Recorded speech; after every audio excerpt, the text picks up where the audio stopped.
Hi, I'm Dr. Mark Meadus. I'm a chiropractor. I developed NeuroConnect technology so that my patients wouldn't have to come and see me as often. What we do as chiropractors is manipulate joints that stimulate the nerve receptors in the joints to reconnect to the brain. Then the brain can make all the muscles around that joint function correctly. I work with a team of physicists, and they have this means of changing how the atoms or whatever they put in the machine absorb energy, and then they set a frequency pattern to the devices that emits a frequency that the brain really loves. And when you wear the clips, or when you use the clips to treat yourself, you can reset those nerve fibers in the same way as I would if I were to manipulate her.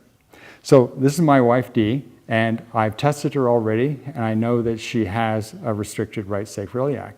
Well, we know that because we do kinesiological tests to find out.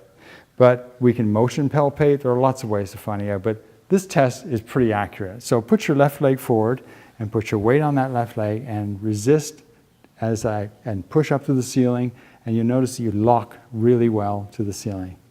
Always make sure when you're testing somebody, if you do, that they don't bite down at the same time. So open your mouth just a tiny bit, and now try. A lot of people bite down, and it actually changes the test. All right, so let's try the other leg, please. All right, and now mouth open, please, and resist. Now try and lock towards the ceiling. Okay, now watch what happens when she bites down. Bite down really hard. She can resist, all right? Somehow the central nervous system uses the biting down action to change the fault, it may be why a lot of people grind their teeth, because they have a chronically restricted back. So when she puts her right leg forward, her right sacroiliac is not signaling the brain can't make the muscle of walking, involved in walking called the cross-crawl pattern, fire properly, and so she gives out. So I'm going to put the clips on you really quickly, and we'll see if they help you. So we like to put a clip on the bottom here, on each side. They can go on the shoelaces, they can go on the top of the socks, they can go on the bottom of the pant legs, and they have to be one, there has to be one in the middle so it forms an energetic triangle. Okay, so now step forward with your right leg again, and put your weight on it, open your mouth so you don't bite down, and look, she's really strong. But if I break the energetic triangle, try again, she goes weak, all right? So instead of, yes, it's a good idea to wear them, but why don't you put your back to the camera and treat yourself, okay? So she's gonna put one on the top of her head, and the other one she uses to rub down her sacral iliac, all right? Now do both sides just for good measure, okay?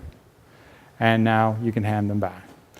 Now, because these are energetically attached to one another, a signal passes from one to the other through the nervous system. And everywhere you touch the second one switches the joint on. You can do the back of the neck.